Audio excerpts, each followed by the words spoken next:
Hello, this is Inside News for Memorial Day. I'm Dale Matthews. So we've been looking at the county budget and trying to figure out what kind of money we actually have versus what we're being told that we have.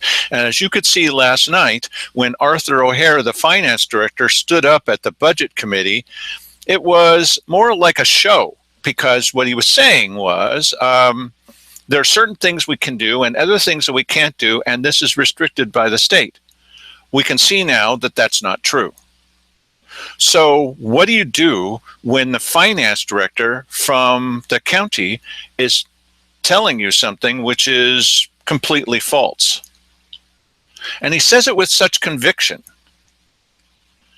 We can't follow what these commissioners are doing in the remaining months if we don't know what's going on with the money.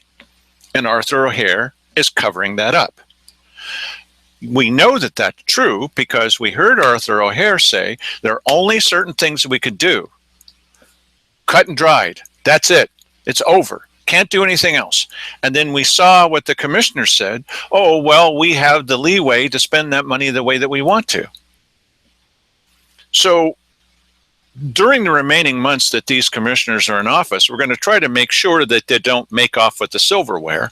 But in the meantime, whatever happens as a result of the election in November, we're still going to have Arthur O'Hare as the finance director. And I believe that he has shown he simply cannot be trusted. He did not tell us the truth about what's going on with the budget, especially in that all-important part, which is the linchpin to the whole setup here, which is, what about discretionary funds? And you can certainly compare our county with other counties and say, well, they've got a lot more money. Well, are we spending our money wisely? Can we trust our administration here? Can we trust the staff people that are left over after these commissioners are tossed out? I don't think so. And Arthur O'Hare is a perfect example of the kind of person that will tell you, whatever the commissioners want, whatever his current feeling is, it wasn't the truth. Go back and look at that show, if you haven't seen it, last night's show, and you'll see what I mean. So I think it's telling that the only person to ask a question of Arthur O'Hare during this presentation about the use of discretionary funds, the funds that come in from the lottery funds, the only person to even ask him a question was Margaret Goodwin. She asked 2 questions. Everyone else is just sitting there staring, especially the commissioners. He's saying what they want him to say, which is not the truth. And so let's dissect what he's saying here now. And here's Margaret Goodwin's question. The second question she asked of Arthur O'Hare. The other question I had was in the reports from each county on expenditures of state lottery funds last year. I actually looked that up, and Jackson County used 100% of their economic development funds for public safety. This was what they reported. Now, wait a second. Jackson County? That's not very far away, I would submit to you. They used 100% of their economic development funds to help with public safety. The thing that we've been told was absolutely impossible? Jackson County is doing it. And you just heard the finance director say, uh-huh. What do you mean, uh-huh?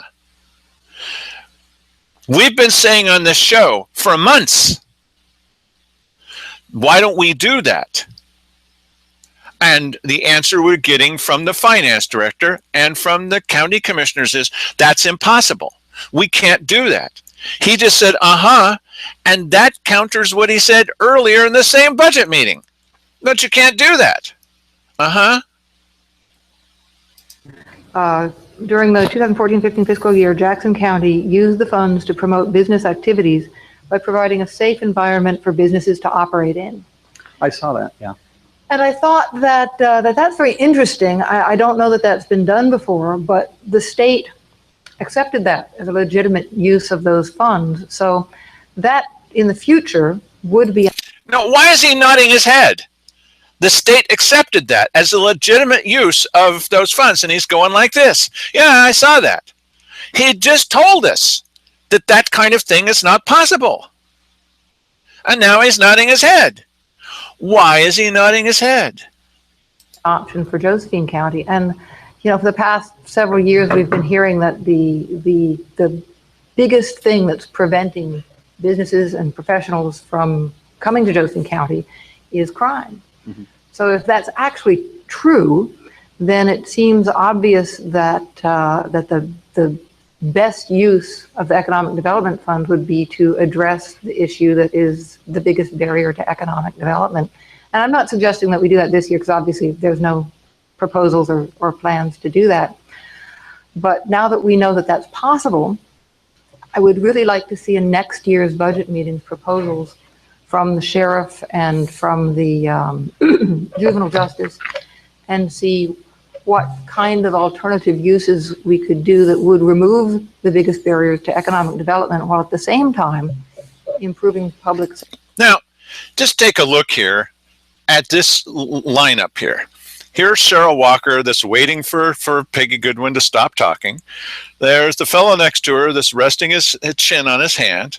There's Keith Hick that's reorganizing his papers. There's Jim Brumbach, who is looking like, whoa, really? And Arthur O'Hare is nodding his head. She just said, well, we obviously can't do it this year, but I'd like to see it next year. Yeah, good luck with that. I mean, I obviously support what she's saying, because we've been saying this for months and months and months, using exactly the same language. These fellows are not going to do that next year or any year, because they only want to have an increased levy. That's all that's going to be acceptable. So even though Jackson County is too far to go, too far to look for a possible answer, 100% of their money is going to this. Nobody's going to do that because it just doesn't fit in with their game plan. Safety for all of our citizens. And just as an example, at our first budget meeting, Mr. Goodwin said that that with $1 million more, we could reopen the Juvenile Justice Center, which would quadruple our capacity for detention for juvenile offenders. Plus, it would also get, since it's monolithic, it's not modular, but it would also give us the ability to shelter children who are at risk or in danger at home. Now, Cheryl Walker is the one that said at a weekly business session that when she drives by that juvenile shelter and sees that it's shut, why, she just practically bursts into tears because those poor kids don't have any place to stay. Cheryl Walker is the liaison to them and to the sheriff and to Arthur O'Hare for his finance readings to us during this show trial here. And she's also supposed to be the economic development person for the county. All of these things match together, and it all centers on her, really, sitting right next to Peggy Goodwin. She's not going to say anything about this issue because to accept the idea of doing what Jackson County does for 100% would then fly in the face of what the rest of these committee members want. They don't want a solution to this problem. And it doesn't matter that Arthur O'Hare is nodding his head, yes, well, yeah, that's what they're doing, It just doesn't matter because that's not going to happen.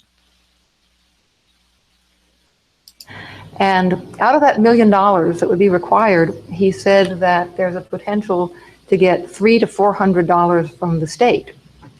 So if we were to get the state grants and use $400,000 of economic development funds, that would only leave $200,000 to $300,000 that we would have to get from some other source. And, you know, if we're ramping up our timber harvests in a sustainable way, it seems like there is the potential to perhaps find money from other sources, and that could might be the biggest bang for the buck use. Or alternatively, you know, supposing we couldn't get the state grants, I'd like to know how many jail beds $400,000 might buy, because that would keep crime down and help.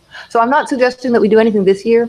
I'm just suggesting that next year, I'd like to see perhaps some proposals for that kind of use of these funds. That'd be wonderful. I tell you, getting things opened up again. It's certainly sorely needed. I can't help but think, that some people have stood here at this podium and argued that there is no crime problem. No. There is nobody that stood at that podium and argued that there's no crime problem. That's a lie. There are people who have said we think that the crime problem is being overblown.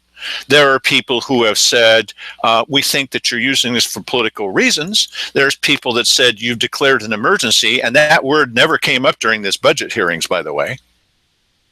Emergency. Where's that word in the budget hearings? Not there. Nobody has gotten up and said at that podium, as he just told us, and said there's no crime problem. It's a falsehood. But hopefully most folks realize that that's not a good rational analysis of what's going on here in the county, and we do have issues that we need to address. As far as the Jackson County, I'm not sure exactly what that means when they say they're using it for safety purposes. If that means it's going to the sheriff or whether it's going to, I don't know, parking downtown. Maybe it's going to parking downtown. Do you see my point here? I mean, obviously I've taken a look at some of this footage ahead of time. This is why I'm not very happy with this guy, Arthur O'Hare. He doesn't really know what Jackson County is using 100% of their economic development money for, because they're trying to keep the people safe. Maybe they're using it for parking. You never know. I'm not sure what they're referring to, but it's worth looking into, and I will. How about before this meeting? So. Okay.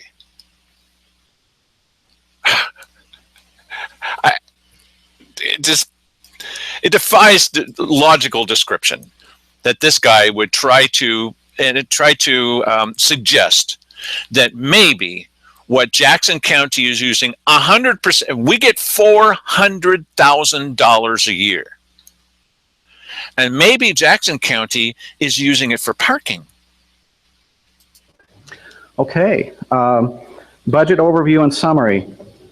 I'm going to start out by referring one more time to the newspaper where it talks about status quo budget. I regret bringing up the word status quo in my budget message at the beginning of this budget process. I should have, status quo gives the impression that it's business as usual, same old, same old. And the reality is that we're not business as usual, same old, same old. We made strategic cuts in our budget in 2012, and we're maintaining a stable budget ever since then. Okay. Now, wait a minute. Every time they talk about this, they have to go back to 2012. It's now 2016. Obviously, that's 4 years ago. And he doesn't like the idea of saying status quo because we've picked up on that, and some other people have picked on it, and we've been beating them over the head with this status quo budget. Oh no, well, it's better to call it a stable budget.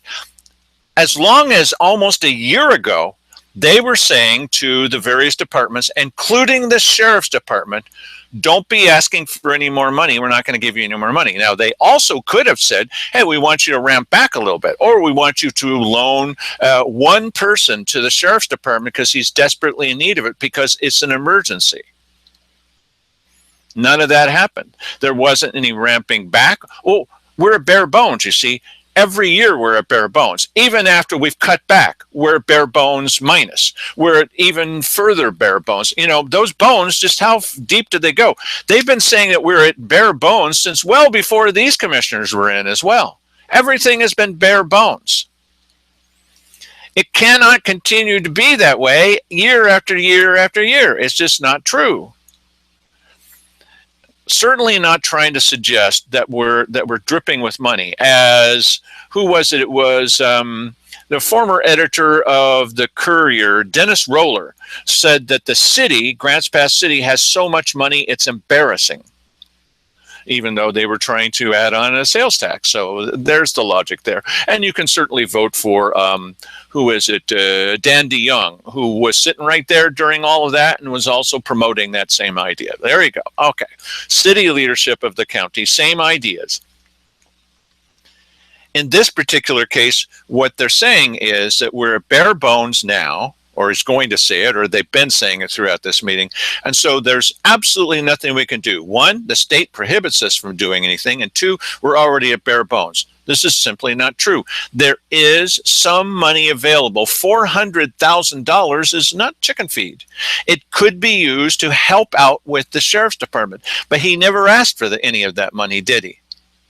And perhaps Jackson County is just doing it, you know, for road striping, or maybe just for safer streets or parking. We don't know. We just have no idea. And the finance director has simply no way of finding out from a neighboring county what it is they're doing. Why does he have no ability to find out about this? Because he doesn't want to find out about how they're spending their money. Are you kidding me? It doesn't fit with the script. So the last 4 years, we've maintained a stable budget, a consistent budget.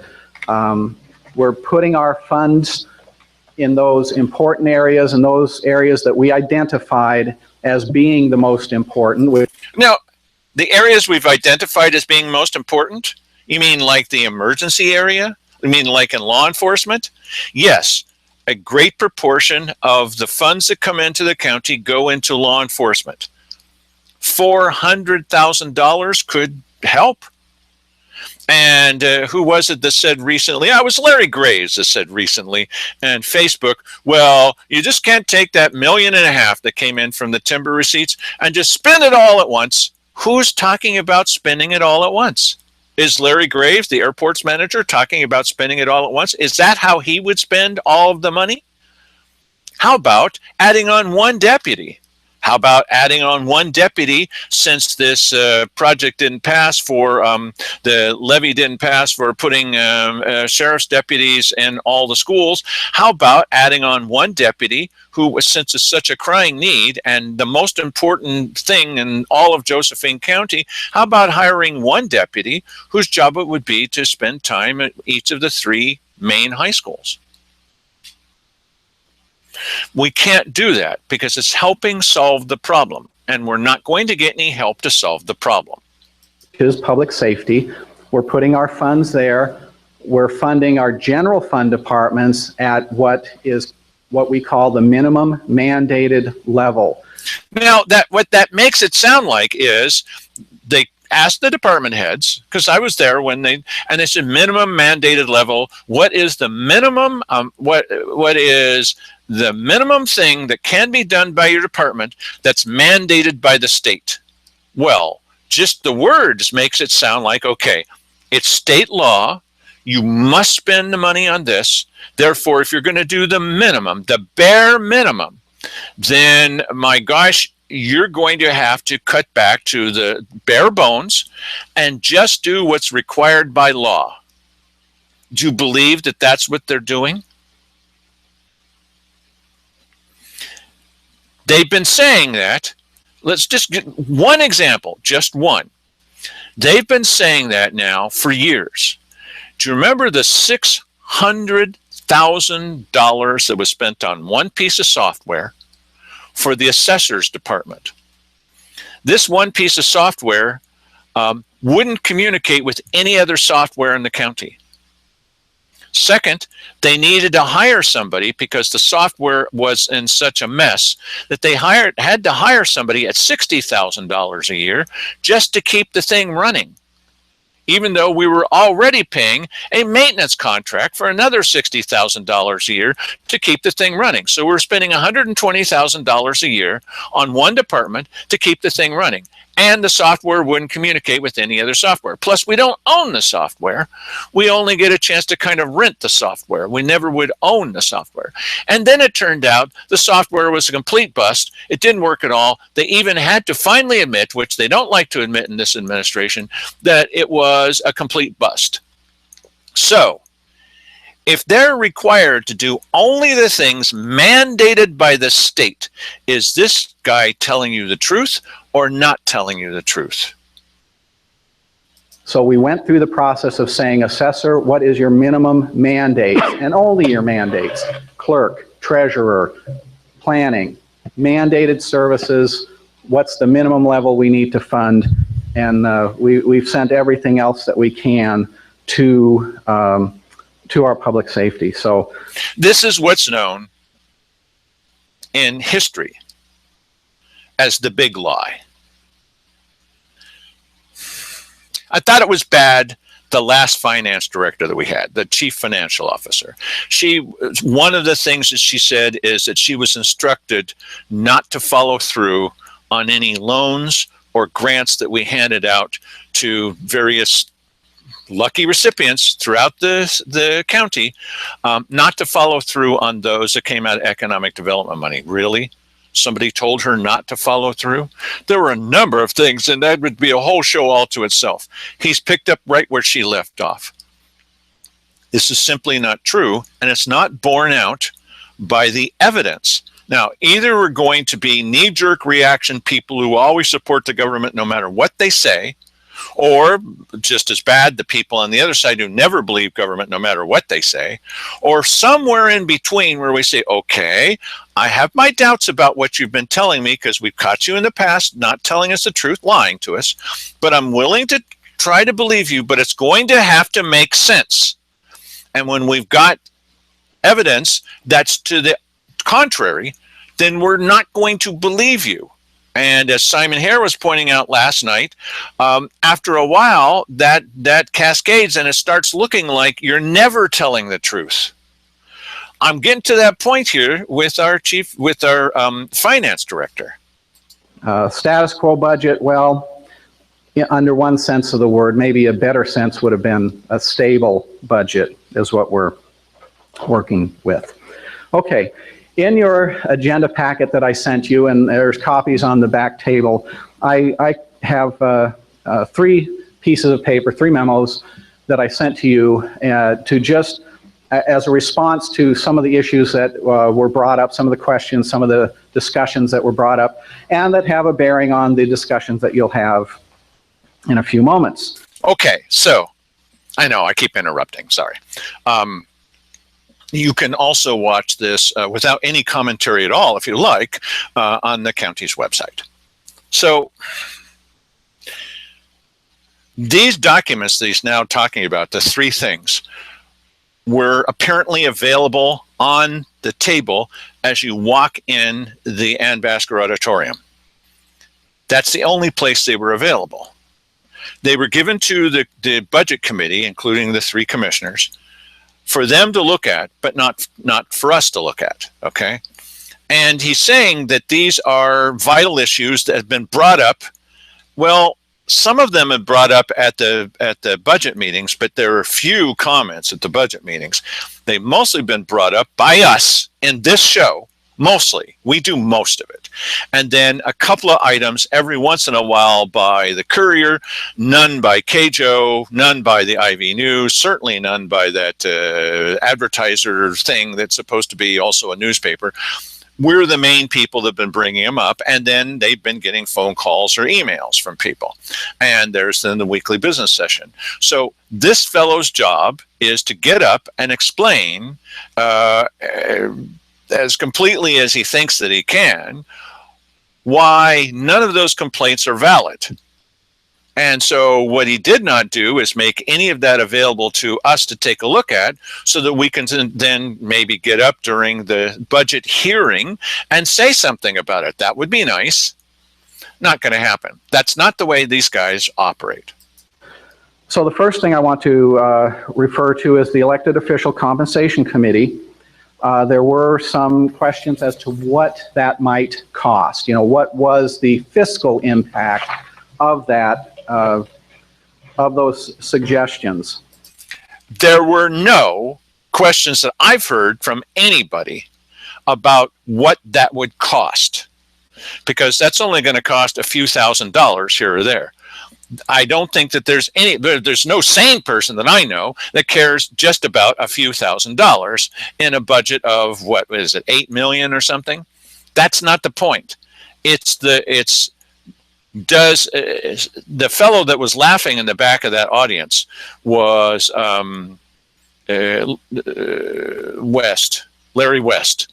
And one of the things that Larry West was saying was that it's absolutely essential that when you make these decisions, when you make these suggestions and then the commissioners make the final decision from the elected officials compensation committee, that you do it on a per office basis and not on a per personality basis. And then he went on in the EOCC to mention how, in his opinion, Simon Hare specifically deserved that. And when he got in front of the budget committee, he also made it personal, violating their own rules. That means something to me, maybe not to most of you. And the idea behind this was a merit pay raise, because Simon Hare has been such an excellent leader for such a long time, as you all know. Okay, what an excellent leader this guy's been. He's had 4 strikes, not 3, but 4. And so he deserves a merit pay raise. It doesn't matter whether it's $1.95. Does it matter to you whether it's 10 cents, $1.95, or $2,000 a year? Do any of these commissioners deserve a merit-based pay increase? So to say that people have been asking, well, how much would it cost, and that's their concern, that's just not true. They have not been asking that question, but he's going to tell you how much it would cost, and really, it's nothing. So I outlined a memo here and basically told you that, if you take the first recommendation of the committee, we're looking at a $776 a month impact on the county, or $9,300 in a year. If we take the second suggestion, we're looking at a $646 a month impact, $7,000 a year. And then I combined the two of them if both suggestions or recommendations of the elected official compensation committee were agreed to or implemented. Now, what were the 2 things? Do you remember what the 2 things were? One of them was that all of our elected officials are paid too little.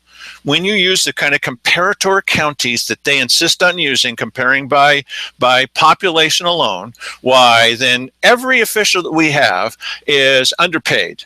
Well, as soon as you run into a situation where it affects everybody, first thing you should do, in my opinion, is look to make sure that your comparator counties are accurate. Because isn't it a little strange and a little self-serving that because of the comparator counties that we're picking, that nobody is paid the right amount of money? They're all underpaid. Never overpaid. They're all underpaid. And then the second suggestion was merit pay increases. Well, if you just happen to be here a little bit longer, for example, instead of voting for Mark Gatlin, what a mistake that would have been, you voted for Simon Hare, I voted for neither, then that means that he's got merit. I think it means he's the lesser of 2 evils, but. And that's the third point there, the $1,400 a month, $17,000 a year. The fourth point I made is to look at that by fund. What is the actual impact to each fund? So a couple of the folks are general fund people. The sheriff is a public safety fund person.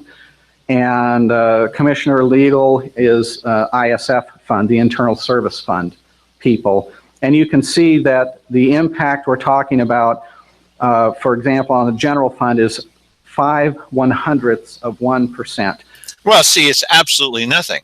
So why even bother? I mean, just do it. In fact, do it 10 times, 100, 1,000 times that, because it's only 0.05%. There's plenty of ways that you can take these things and say, well, look, this obviously means nothing. Simon Hare then deserves a merit pay increase because he's such a great commissioner. That's what the impact of that combined decision is. So not to, the budget committee can accept the decisions, can reject the suggestions, can change them however they want, but this is information that you would need, I guess, to take a look at that and see what the impact is. Should you decide to recommend these suggestions by the committee, I would also recommend that we don't adjust the budget. The impact is so small when we're talking about 5/100ths or 4/100ths of 1% or 13/100ths of 1%, that we'll just make the departments absorb that, move some. Oh, no, wait a minute. How can departments absorb anything when they're at bare bones, bare bones? They can't absorb anything. They're already at bare bones. Why? They're already suffering. Why? There's not enough people to do the work. There's not enough money. It's also an emergency situation. So how are they going to be able to absorb anything at all, no matter what it is? It's only $15,000 a year. Well, $15,000 a year would easily pay for half of a person, right? And in a normal situation, if it wasn't Josephine County, that has to be compared to, comparator counties that have a similar population where the people are much richer. Well, you just can't possibly do that. So it's kind of telling that he would say, well, they'll just absorb it. How are they going to do that? Materials and supplies. One person quits a month early, or retires. Really? They've made up the difference. So, and what you're really making a decision on is really policy, not necessarily the financial impact. It's rather, is this a good, the financial impact is so small, but is this a good policy? Is this a good practice? Is this something we want to do? So that was the first memo. Second memo, unless you have questions on the first memo. Don't forget that we've seen none of these memos. These are shared only with the budget committee. They should be shared with the public, but they're not going to share them with the public, not till it's long over. This was the last budget meeting. Okay. Then what they had was they had a meeting where people could get up and say their general impression of the whole thing, but it was long after this. This was the last budget meeting before this budget committee voted on the budget. So if you think, well, then we'll just take it home and read it and then come back and say something cogent next time. Nope. You never got a chance to see it. Second memo is the reserve fund. Real briefly, the reserve, we talked about the roads and bridges reserves and forest receipts. And it seemed like in some of the citizen comments and some of the discussion that those two terms were being used interchangeably, as if they were synonymous. And the memo here just gives the briefest background of saying that we've been receiving forest receipts for over 100 years. And those have been part of the general income of public works for many, many, many years. Now, wait a minute. The forest receipts have always gone to public works? No. For 100 years? I don't think so. Second, we've been receiving these things for 100 years. So this $1.5 million that we didn't anticipate coming in at all, why that wasn't a surprise? It was a surprise. They said it was a surprise. So it doesn't matter whether it's been 100 years or 1,000 years. This still was a surprise. And have we been saying that we're in an emergency situation with law enforcement for over 100 years? I don't think that we have. So that's superfluous. Doing road maintenance and upkeep. The reserve fund was established back in 2008, again, to capture all capital type transactions in the capital funds area, to capture all capital transactions in the capital funds area, so the roads and bridges reserve, property reserve, equipment reserve. In 2012, the state passed the law that said forest receipts could be used for road funds. Okay, so that was several years after the reserve was established, many, many decades after forest receipts were being received. So what's the relevance? Why is he even bothering to tell us? So it was 100 years plus after forest receipts come in. Who cares how long ago it was? In 2012, the state said we could do this. We did do it. But as Simon Hare always says, it was a bridge to nowhere, which means what? A bridge to what? What was it supposed to be a bridge to? It was supposed to be a bridge to, according to him and the commissioners, a bridge to, you know what it was, more taxes, higher taxes. And it never was a bridge to higher taxes. Why, what we're looking forward to here when we loan you this money, well, since you're loaning it to me, said the sheriff, I want you to know we will not be able to pay it back. They told us this from the beginning. We weren't ripped off by the sheriff. If we were ripped off by the sheriff, then that should be all over the Courier on the front page, right? Simon Hare mentions it. Why, you know, that nothing came out of that. Really? Nothing came out of it at all? What, it was just thrown away? It was flushed down a toilet? It was used to paper, you know, the sheriff's office? There were things that were done with it. Could he have spent it more wisely? Maybe. But it didn't lead to anything, according to Simon Hare. It did not lead to yet another levy, which they were pressing for really, really hard and still are. You just wait. We will see it's an emergency once again as soon as we get close to levy time. So I just wanted to point out that those two are not synonymous. The money in the reserve is not equivalent to forest receipts. Forest receipts are not equivalent to the money in the reserve. Okay? We know how much we've got. We know how much we've received in forest receipts. And this leads me straight to the third piece, which is the Public Works, Roads and Bridges Reserve Fund Balance graph. So again, there was this. Now, we won't get a chance to see this graph. Graph is only made available to the commissioners and the budget committee. So the whole time he's talking about this graph and public transparency, we have nothing. Because you would think if he's got some kind of presentation, it would be put up on the presentation screen, and then the camera would point at it or we'd capture that. But he didn't make a presentation slide for this. He made a presentation slide for all kinds of other things, including, as you may have noticed on last night's show, they had a picture of a little kid with a question mark next to it. And he said the reason he included that was because it was so cute. So we got time for a cute slide, but we don't have a time for a slide that would indicate what this graph says about this important issue. No time, no possibility. We can't share that with the public. Discussion about how much money was there, how much money we had. So I just combined Public Works Operating Fund and the Roads and Bridges Reserve Fund. Okay, the net result of combining those two funds is, what do people want to know? They would like to know, because it was mentioned a year ago, that there was a certain amount in the roads fund that was being held for the Rob Brandis, for the I'm sorry, this flew out of my head, for expenses for reshaping the roads and new striping and things like that. Okay, and so what we want to know is what happened to that money.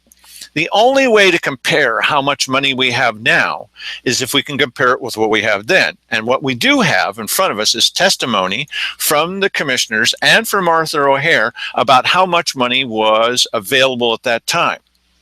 So one of the things that we like to do in the show is we compare what they did say to what they're saying now. It's easy to say, okay, you said 4 and now you're saying 5, or you said 2 and now you're saying 3. That's how you compare things. So what's the first thing that Arthur O'Hare did for this presentation is he combined funds. We have no way to compare them. Mistake, conspiracy, or lunkhead? The two, as I said, the reserve fund only started in 2008. Prior to that, it was 100% in Public Works operating. In fact, the $425,000 that we did transfer to the sheriff's office came out of Public Works operations, did not come out of the reserve fund. So looking at the graph, you'll see back in 08-09, we were over $9 million in the combined ending fund balance for Public Works and Roads and Bridges Reserve. Okay, Public Works operations, Roads and Bridges Reserve, over $9 million, decreased over.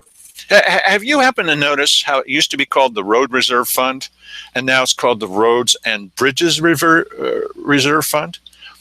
Next, it'll be the Roads, Bridges, and Cute Little Children Reserve Fund. Period of a few years to where through 13-14, we were running just a little bit over 4 million, close to a $5 million balance, combined balance in both of those funds. It went up the last 2 years, 14-15, and the current year, 15-16, and that's because we received SRS funds that we did not budget. They rolled into the ending balance. They weren't budgeted to be received, and they weren't budgeted to be used.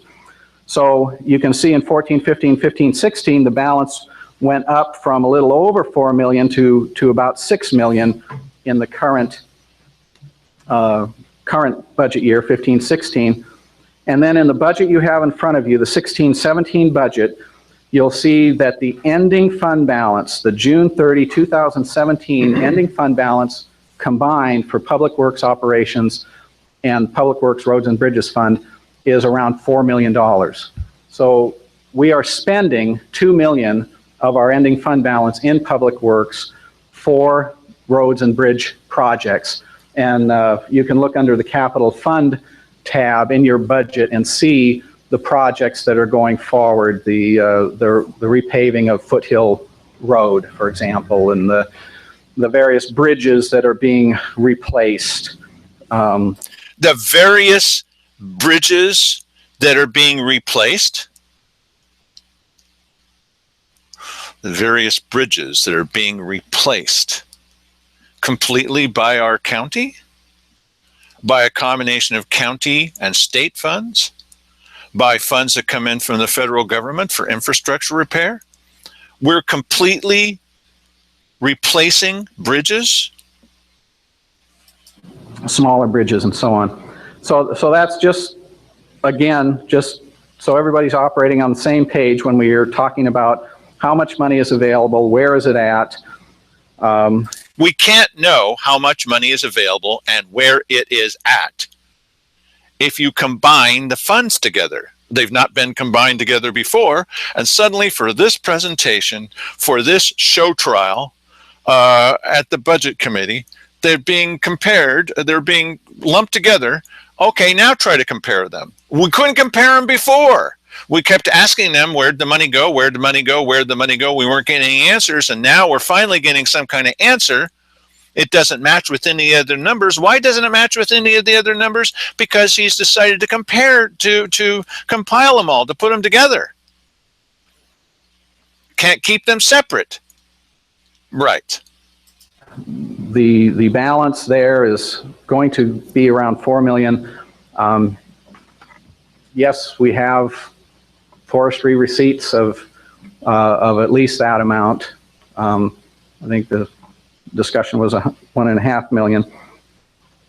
You'll see if we continue to spend the way this current budget is scheduled to spend, we have about 2 years worth of reserve, about combined operating fund and reserve remaining in Public Works. Of course, I don't believe the Board of Commissioners will allow Public Works to spend their remaining balance like they're doing this year. Okay. Won't allow Public Works to spend their remaining balance like they're doing this year. Does this sound like a legitimate financial report from the finance director? Finally, To reiterate that point, if you look at the graph, as liaison for the last 5 years of Public Works, when I took office in 2011, it was my goal to improve that reserve given the potential liability that I think our infrastructure faces in the near future. And we've been slowly eking out that. We got a bump, but it's not, our revenues aren't keeping up with expenses and trying to maintain this, and we're not maintaining our infrastructure the way I think we need to. The last thing I want is to be alive in 25 years and look back on decisions I made here that said, how come you weren't maintaining, how come you weren't putting a greater emphasis on like Mr. Brandis says, cost effectively maintaining your infrastructure, when I'm going to be driving these roads in 20 years, 25 years, and say they're requiring full on grind and repave as opposed to the chip seal program that is. So what that means then in general is that there's a greater emergency, as Simon Harrod said. Probably just as many people are dying from bad road conditions than are dying in Josephine County from crime. He did say that. You saw that tape. So that being the case, well, Simon Hare would not want to be alive in 25 years. Good plan. Because the roads are going to be impassable. It's just not going to be possible to drive over these roads because of our, as was mentioned in another meeting, our current emergency with roads. We never even heard about this emergency before, and now it's an emergency that's competing with another emergency, which is bad enough to call the governor down here, which is funding for public safety. So competing emergencies, and which one wins out? Why? The one that has to do with road striping, of course. Been in place for the last five decades. So anyway, it's not keeping with my goals of trying to keep Public that. Works has some decisions to make, because with the elimination or the retirement or the discontinuation of the SRS funding, that... Now, wait a minute. There it is again. You knew it had to come up again. By the way, Public Works doesn't just stripe things, so that's pretty obvious. Okay. So because SRS is going to be phased out, we won't get it anymore. Now we're not going to get that anymore. As the sheriff has said recently, wow, there won't be any jail and there won't be any patrols and everything's going to be disaster. Cats and dogs are going to be living together. We're just not, and we've heard this, as you recall, every year for years and years and years and years and years, that there's not going to be any SRS, and you just wait till your father gets home, because there's going to be no SRS and no dessert for you. None. And so would you please do as you're told and vote for higher taxes? My gosh, just trust these people with it. So here's the finance director talking about when the SRS payments run out. $1 million out of their budget. That's 20% of their budget that's being taken away. Oh, really? It's being taken away? To make some decisions. We are looking at creative ways to change that. Now, what kind of creative ways can we possibly change that, Simon? You're looking at creative ways. Would you share some of those creative ways with us? What are those creative ways, you two fellows that are trying to lie to us? What are the creative ways for helping with funding? Creative. Okay. I'd like to hear them say what those creative ways are. Well, Cheryl Walker came up with some creative ways. You could have one property tax. You could have two. You could have four property taxes. And as she said to the city council, you may remember that tape, why then people have a choice of how much they want to pay in increased property taxes. There's your creative ways of solving the problem. You have a variety, a whole, Simon says, a portfolio of different options of higher property taxes. They're all higher property taxes, but look, they come in different flavors. They come in different colors. You can trade them with your friends. Internal processes to accommodate this. So the final thing I attached to your agenda was the recommended motion. So I just wanted to briefly state the two motions at the front end there, at the top, are the motions for the Elected Official Compensation Committee. Again, accept, reject, modify. It's the Budget Committee is your decision. It's up to you to decide. Well, another thing about this pay raise, where's that money supposed to come from? All the departments are bare bones. They were given instructions almost a year ago to cut back to only the mandated services demanded by the state. Well, okay. And none of the economic development money can be used for anything other than that demanded by the state. And so all this money that comes in from forestry, that must go into public works because it's demanded by the state. And so no matter how much money it is, whether it's $1.95 or $15,000, where's that money going to come from to give pay raises to the county commissioners and to people who so richly deserve them compared with comparator counties that have the same population? And you've heard me say this before, Beverly Hills has almost down to a person the same, yes, it's a city, I already know that, the same population as Josephine County. And are you going to compare their lifestyle with our lifestyle here? No, but we must pay our people every much as those people that are doing a similar job in a similar population center of Beverly Hills. Because otherwise, why? Well, it does bring into question why you would even have a retirement account for an elected official, for a county commissioner. Well, you're not going to get good county commissioners unless you offer them retirement. We're not getting good county commissioners now. But besides that, that is the reason that people run, is because, well, it might be the reason that Keithick wants one more year, because then he'll have 5 and then he'll have PERS. But that's the reason. That doesn't make any sense to me.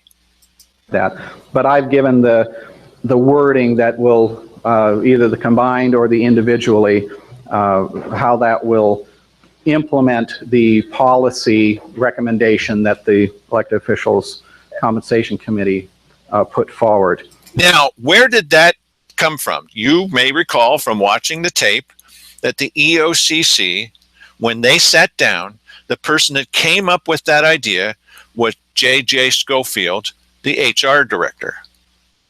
He said that he had done some looking into it, and that merit pay raises are something that we could do. And he had done some research, and he handed it off to Larry West, who's sitting in the back of this room smiling, and that's where the idea came from. So you've got an insider in the county who is suggesting that other insiders in the county get pay raises.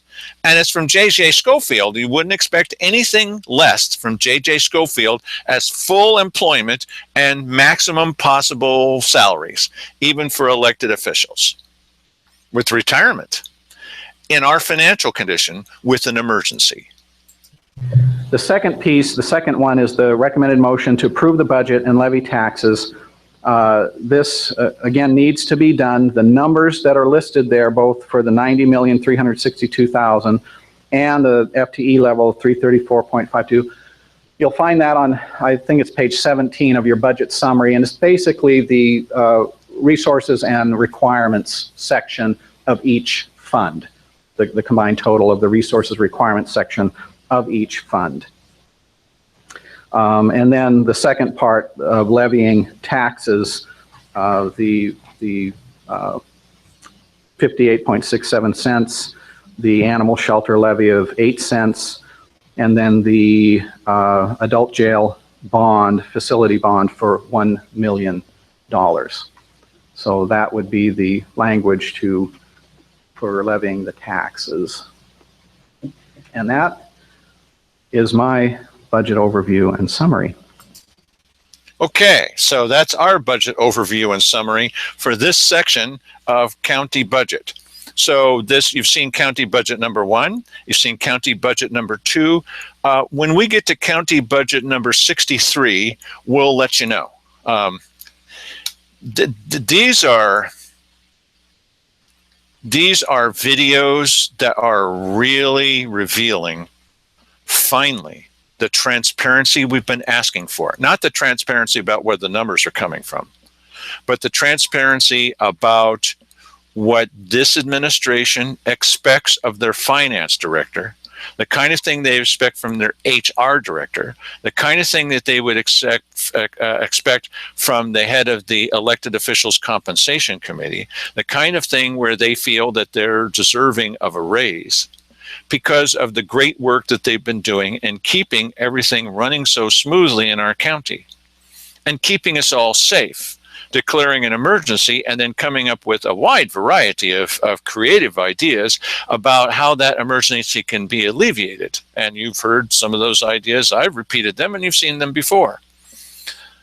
This is where we are, and this is why this show, Inside News, and why badcounty.com in general can keep going day after day after day because of this. I mean, this was packed with all kinds of information of things that we generally already know, but it's becoming clearer and clearer what the prescribed results are. Now that they've made it abundantly clear to you what your instructions are and what you are required to do, if you don't do it, vote for higher property taxes, then they're simply going to bypass the citizens, as the city council has already done. You get a chance to elect 2 people from city council onto the county commission, as they've already done over at Grants Pass City, which is simply bypass that pesky vote from the people. Who do you vote for then for county commissioner? Good luck with that. I just don't have a lot of hope for that. But one thing that is certainly true is there'll be more than enough to occupy this show and give you food for thought. Enjoy your Memorial Day. I don't even know if it's proper to say enjoy it. Well, enjoy the time off, but remember why we have a Memorial Day, if you will. I'll be thinking about my father.